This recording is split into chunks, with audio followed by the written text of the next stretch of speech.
So we are on this slide already. So I'll go back to the note here. So note solution concentration may be expressed as mass of anhydrate over mass of solvent, or as mass of hydrate over mass of free solvent. And the choice affects the value of S and the relative supersaturation value phi. Okay, so most of the time, class, is mass of the hydrate over mass of free solvent, but it could be mass of the anhydrate over mass of solvent. So the problem anyhow specifies the unit of the concentration of your solution. Okay, to illustrate the use of the three formulas or expressing the concentration of your solution, the degree of concentration of your solution, that is, we'll go to this sample problem. So by the way, these sample problems are taken from Colson. The sample problems I'm using in this slide are all coming from Colson.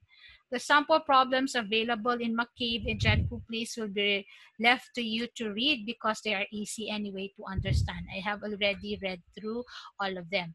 So for sample problem number 1, you are given at a temperature of 293 Kelvin, a supersaturated solution of sucrose containing 2.45 kilograms sucrose and kilograms water. If the equilibrium saturation value is 2.04 kilograms sucrose per kilogram of water, what is the supersaturation ratio in terms of kilogram sucrose per kilogram water and kilogram sucrose per kilogram of solution? So I will deviate from this particular slide, class, and I will go to the board. That way I can write down the given information. I will just speak from each of the sentences, the given information, but I will not anymore share it so that we can save time. So I will stop sharing from this and I'll go to the board where we can use ours, which we can use as, I can find the board. Wait, class.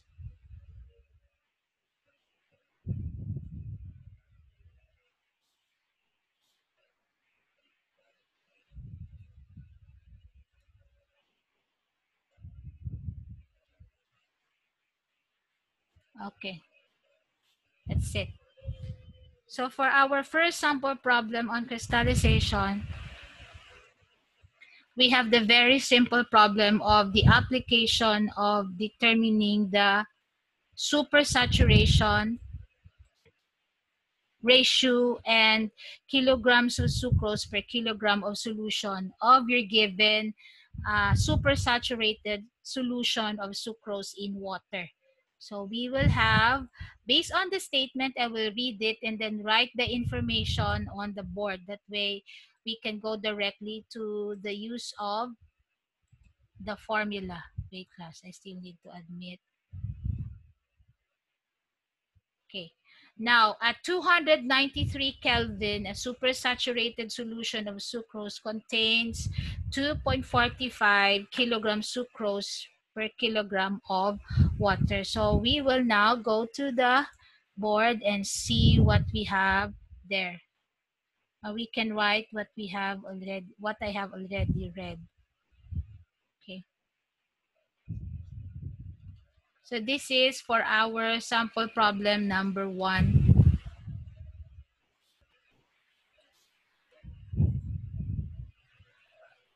293 Kelvin.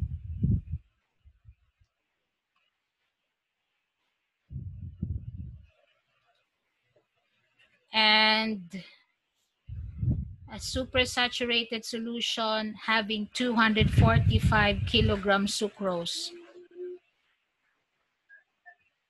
Concentration, which is 200 or 2.45 kilogram sucrose per kilogram water. So this is the concentration at this temperature. Then we have on the next line the equilibrium saturation value, which is 2.04. So if it's equilibrium concentration value, that would be your C asterisk, and that would be 2.04 kilograms sucrose per kilogram water. Okay. So far, I think these are the three information we can work our way through. What is the supersaturation ratio in terms of kilogram sucrose per kilogram water? So required. Miss, excuse me, miss. Nang Yes. wala ba share ang screen, miss? Ay, sorry. My goodness. Siri lang ko sulat. Sorry.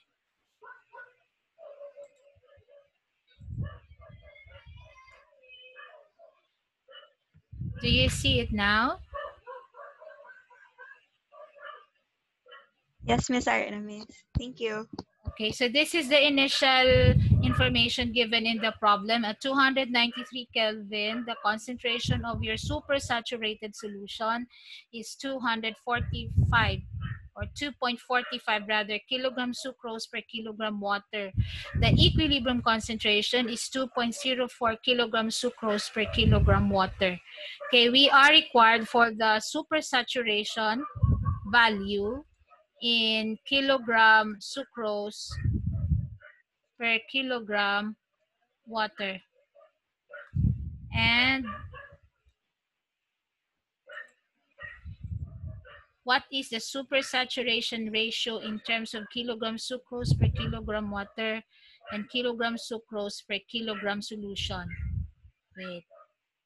So the other one is kilogram sucrose per kilogram water. Well, this one is kilogram sucrose per kilogram solution. Okay, so this is what the problem is asking from us. So if we go back to the slide as to the formula, so I'll just still share to you the board, that way I will not be forgetting where am I. So the formula in determining the supersaturation ratio for S is C over C asterisk. So I will write it there.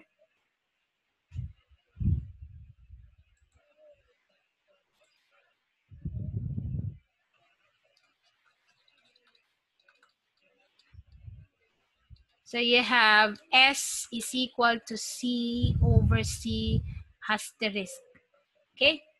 Now, in both letter A and B, we are to determine the supersaturation ratio.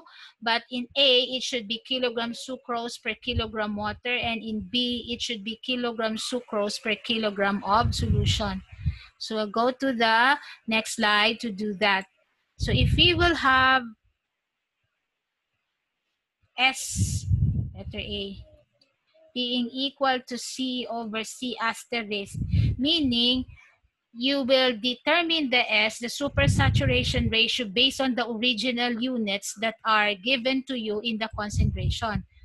Excuse me. So if you're going to look at the concentration units, they are in kilogram sucrose per kilogram water. So you're going to determine here the supersaturation ratio based on these original units. Okay, in letter B, there's a change. So what we're going to do, we will simply have a case of simple substitution. So we will do that. That would be 2.45 over 2.04. So you have here a 2.45 over 2.04. Because the unit of these two is kilogram sucrose per kilogram water. This is also kilogram sucrose per kilogram water. It doesn't mean, class, that your supersaturation ratio has a unit of kilogram sucrose per kilogram water. It means that you're only going to determine the supersaturation ratio based on the units of your concentrations having kilogram sucrose per kilogram water. Doesn't mean that the unit of this is kilogram sucrose per kilogram water, because if you look at it, it doesn't have any unit, because the units anyway will just cancel each other. So in this case, you will have a value which is 1 point something. Wait. So you have a 2.45 divided by 2.04. So that would be a 1.20. That would be a 1.20.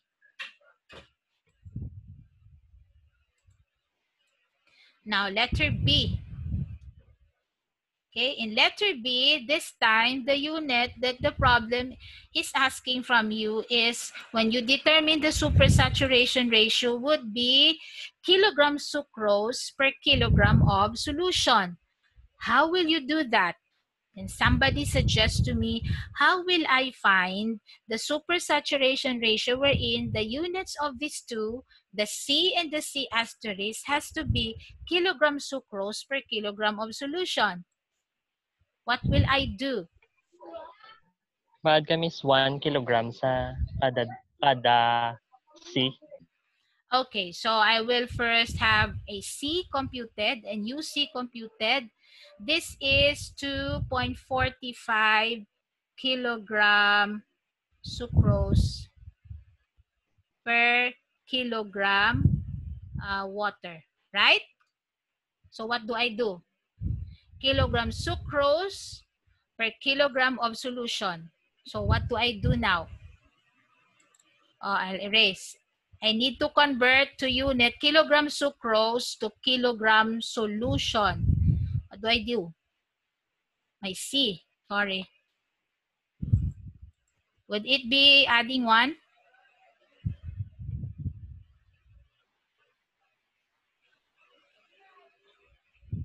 Would it be adding 1? Simply adding 1, that's it? Ang denominator, gali miss, dapat ma-add ka 2.45 sa dalom. 2.45 sa dalom ma-add ka. Okay. This is what, was that Joburn? Is that you, Joburn? Was that Joburn? Yes, miss. Okay, so C will be equal Ma-add kami 2.45 kilogram sucrose. Remember that this is for every kilo of water. So what Joburn is saying is this should be now kilogram water. This is 1 kilogram water, right? Plus what? plus kilogram of sucrose, miss, which is 2.45 para ma-solution sa miss. So hindi ka mag-add lang 1 sa denominator. What rather, it would be the sum of 1 and 2.45. Where do we get this from? It's because of this. For every 2.45 kilograms sucrose, you have 1 kilogram of water. So the total of the two must be the sum of 1 kilogram water and 2.45 kilograms sucrose. Your numerator is still 2.45. So this would be your new C. So a 3.45 and 2.45 divided by a 3.45. That should be a 0.71. Okay? Then you will do the same with your C asterisk. Your C asterisk would be a 2.04. I will not anymore place in the unit, but divided by 1 plus 2.04. So in this case, you have a 2.04 divided by a 3.04. So that would be a 0.67. And now you have, in letter B, a supersaturation ratio, which is now using a different unit for the C and the C asterisk. And that would be, what would that be? 0.71 divided by 0.67. 0.67. That's 0.71. So that would be a 1.05. So this is your degree of supersaturation based on the unit kilogram sucrose per kilogram of solution. Not that its unit is kilogram sucrose per kilogram of solution. Okay? So that's in the case of the first sample problem we have discussed. So we go to sample problem number 2 if there aren't any more questions on this. I'll stop share. I'll share. Okay, so that's our sample problem number 1. Okay, we go to sample problem number 2. Now, before we go to sample problem number 2, we need first to understand the different variables representation of the properties of our streams in our vacuum crystallizer. So for the feed, we have F, and for its mass fraction, we have XF, HF for its enthalpy, TF for its temperature. For the vapor, we represent it as V. Its enthalpy will be H sub V. For the magma, we have it represented as capital M. Correspondingly, these are how we represent its concentration, its enthalpy, and its temperature. The mother liquor is L and the crystal is C. They both also have the XL and the XC, the concentration in terms of the solid content and the enthalpies. You need to understand the representation of the properties and the variables for this, because in the next problems, you will be using some of this. Now we go to the crystal yield. Okay, so the yield of crystals produced by a given degree of cooling may be estimated from the concentration of the initial solution and the solubility at the final temperature, allowing for any evaporation, if there is, by making solvent and solute balances. If I will simplify everything that is stated here, according to what is stated, you can determine the crystal yield by making solvent and solute balances. So that particular process will be illustrated to you in the next slide. So if we do material balance based on the solvent content, that is, we have, this is omega 1 being equated to omega 2 plus y times r minus 1 over r plus omega 1 e. This is a formula from Coulson because we don't have this formula in GenCouplets, neither in McCabe. So we'll define first what is omega 1, omega 2, E, Y, and R. I think you know already what Y is. That's the yield. But let's define, or let's know what W1 or omega 1, omega 2, R, and E represents. So your omega 1 and omega 2 are the initial and the final masses of solvent. So take note of solvent in the liquor. Y is the yield of crystals. R is the ratio.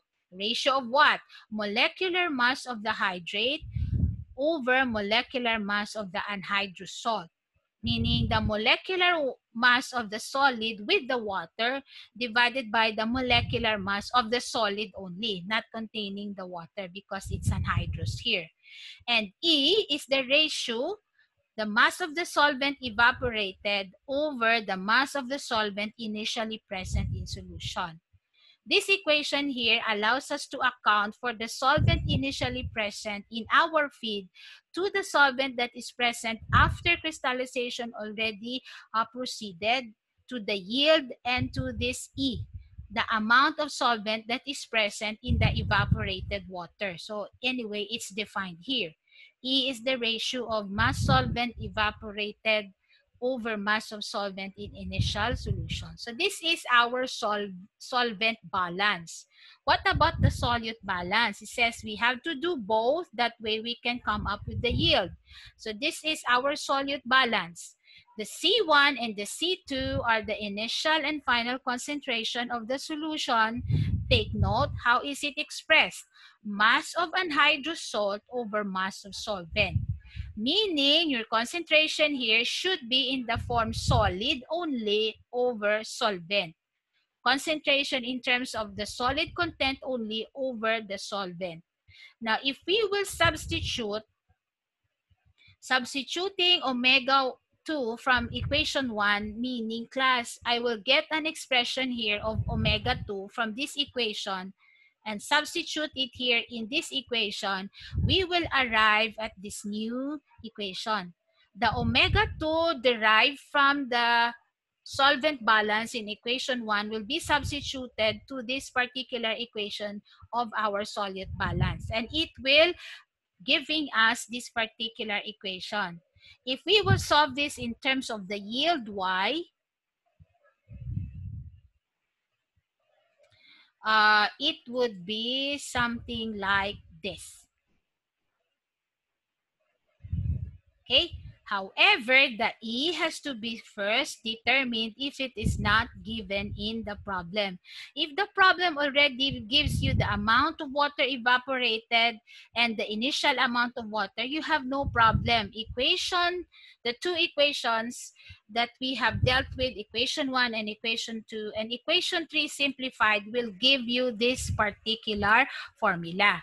Now, the equation, this very long equation here, allows you to solve for the amount of water evaporated per unit mass of water present initially in the solution when it is not given. So meaning you only have to worry about this formula if it's not in the first place stipulated in the problem. What is this E? Actually, it's easy. Solvent evaporated over solvent initially present. But if it's not given, as I said, you have to know how you will determine it. And it has this very long formula in the process of determination, it. So in this formula, the lambda that you see is the latent heat of evaporation of your solvent, referring to your water. And since again it's stating about lambda, or latent heat of evaporation, you will be needing here the temperature. That way you can read this out. You can read this out from the steam tables because most of the time our solvent is just water. Your Q is the heat of crystallization of the product. This one class has to be given by the problem. We can't find this anywhere. It has to be the problem that has to give this, or either the problem will give us this and all the informations in this formula and only this unknown. We can do that. But if it is E that you want to know, this has to be given by the problem. Your T sub 1 is the initial temperature of the solution, meaning of the feed as initially processed in the crystallizer. And T sub 2 is the final temperature of the solution. The solution that is inside the crystallizer, the same solution, the magma, that is dispensed by your crystallizer and later on separated into crystals and mother liquor. So T sub 2 is your final temperature. Cp is the specific heat capacity of your solution. If Q has to be given by the problem, the specific heat capacity of your solution, which is dependent on its solid content, has to be also be given. Otherwise, it's impossible for us to determine the amount of water evaporated per water present in the initial solution. So again, you will only worry about this formula, that is if it's not possible in the problem to just simply by algebra or simply picking it out in the statement the value of the E. So this is the yield. So our main goal here is that you will have a formula of determining the yield of crystals in an adiabatic or vacuum crystallizer, which is often the case used in the industry. In the case of the Sugar Central, we have a simple, naturally exposed cooling process for our crystals, and that is in the crystallizer. It's open and it's not under vacuum.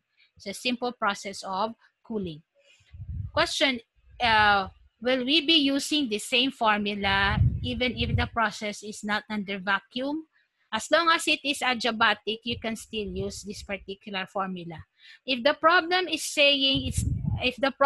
silent rather about it being adiabatic, then assume that it is adiabatic. That way you can solve for the yield. Now, Janko-Please is a different process or a different material balance, but it's simple, very simple. That is why I'm leaving it to you to read and how to determine the yield of crystals. I'm using this particular source because it's a different approach than the one you have in Janko-Please and McCabe.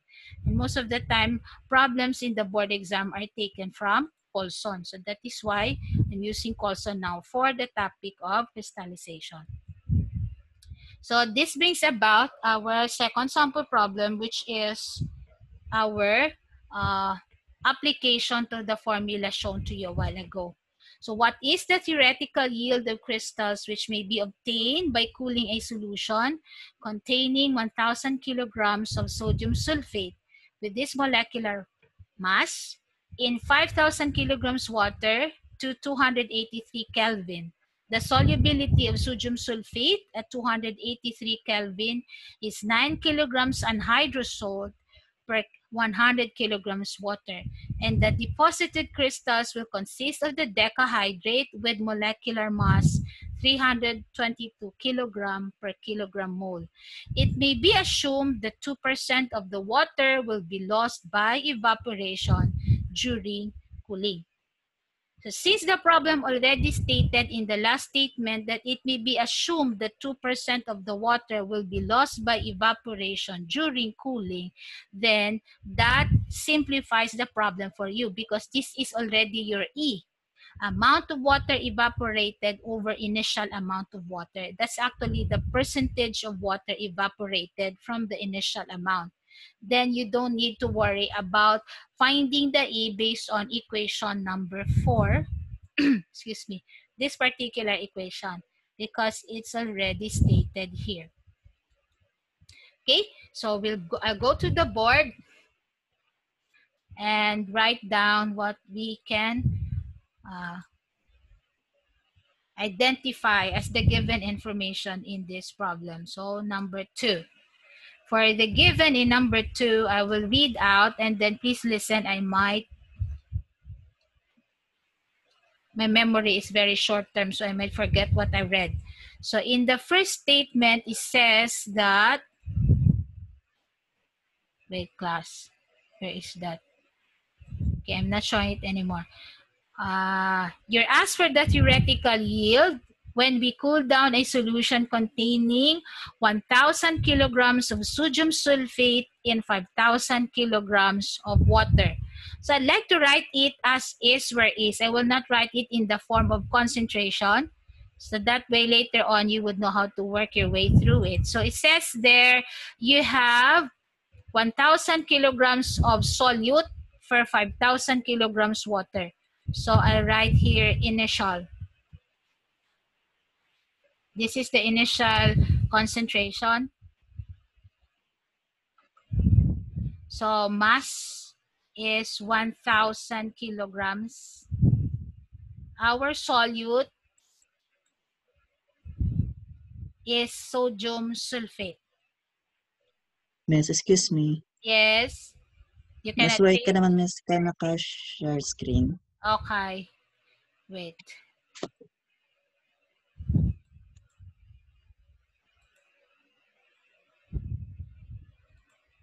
Yes. Where is it? Hey, where are you? Wait, class. It's not sharing here. I thought I am already. You see it?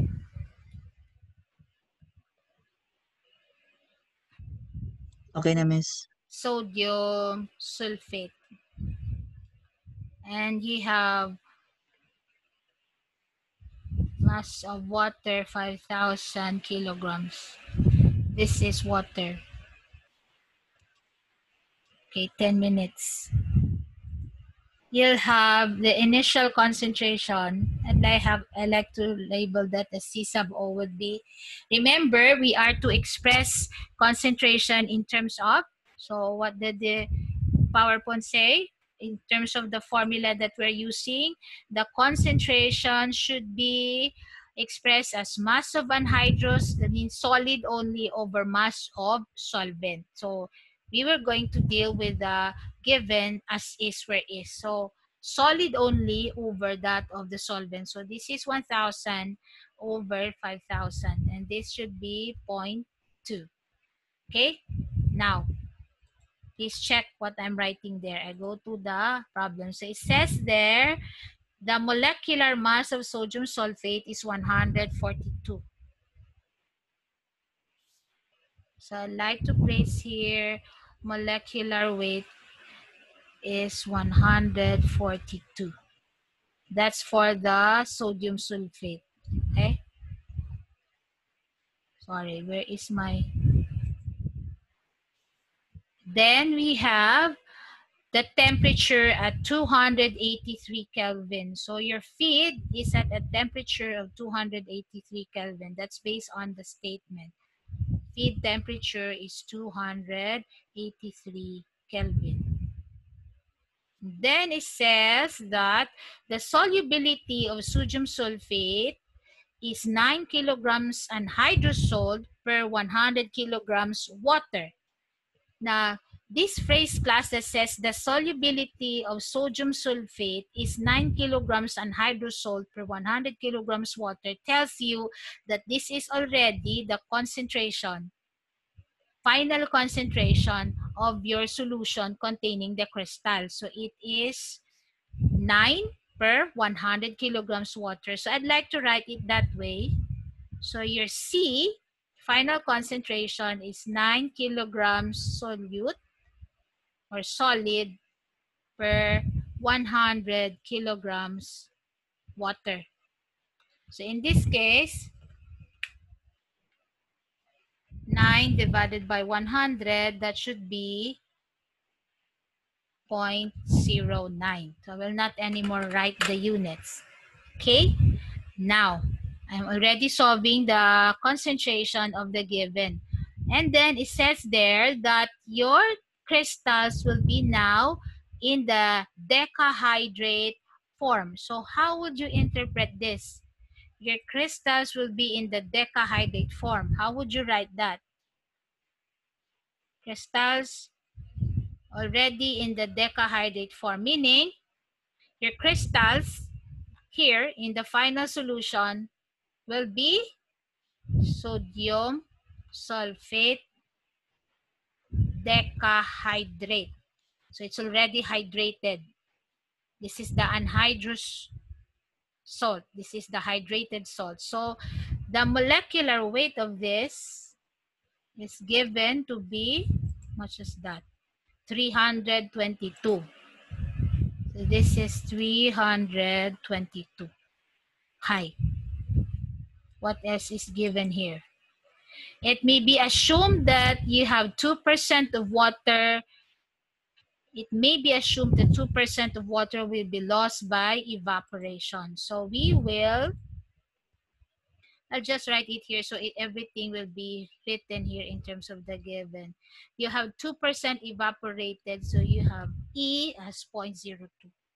Okay? So the problem is asking you to determine the yield.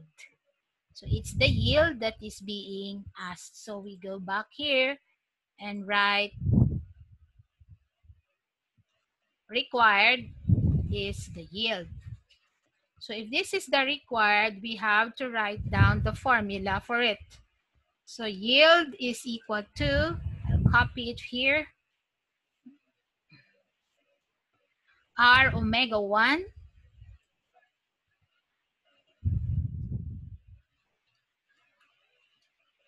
C1 minus C2, wait, 1 minus E.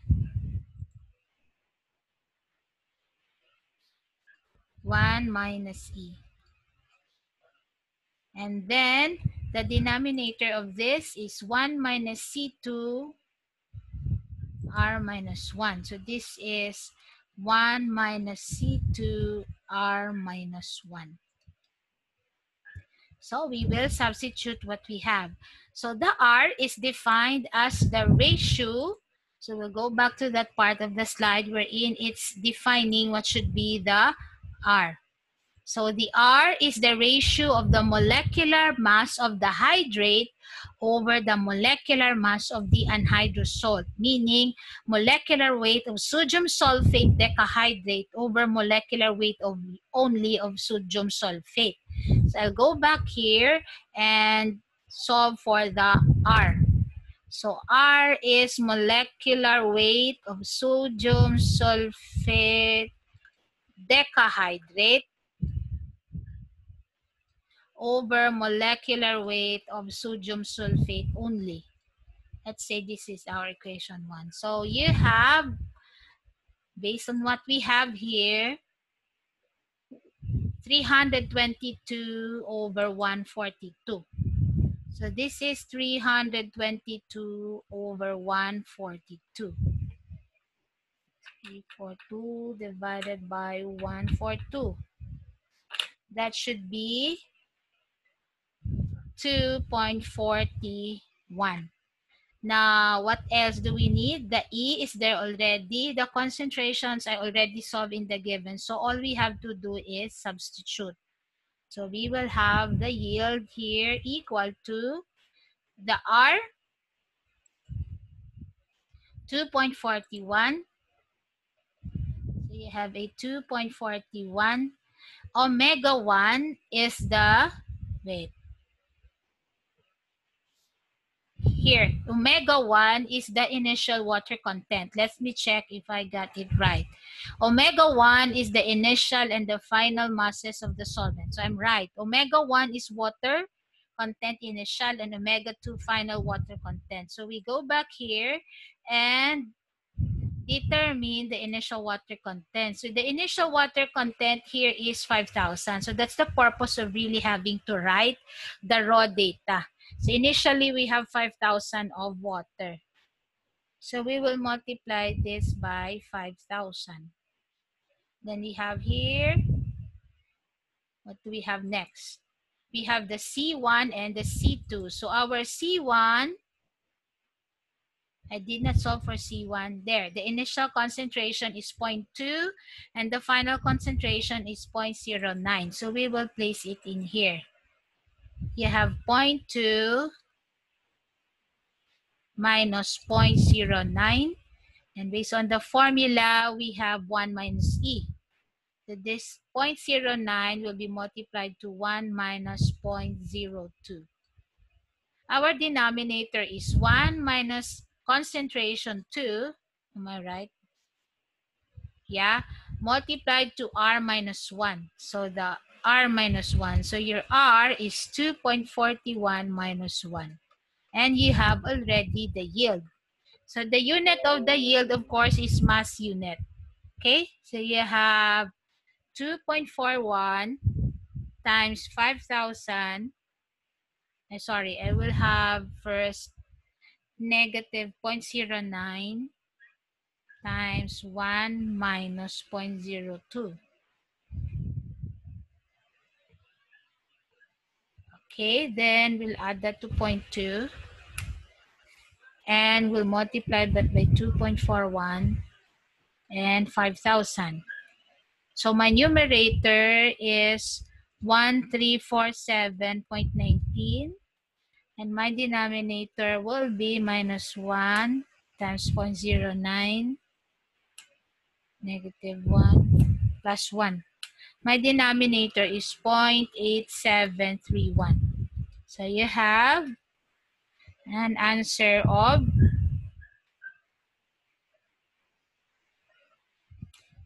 1542.996. Our yield is 1,543 kilograms of, what's your yield? Yield crystal is referring to the sodium sulfate decahydrate.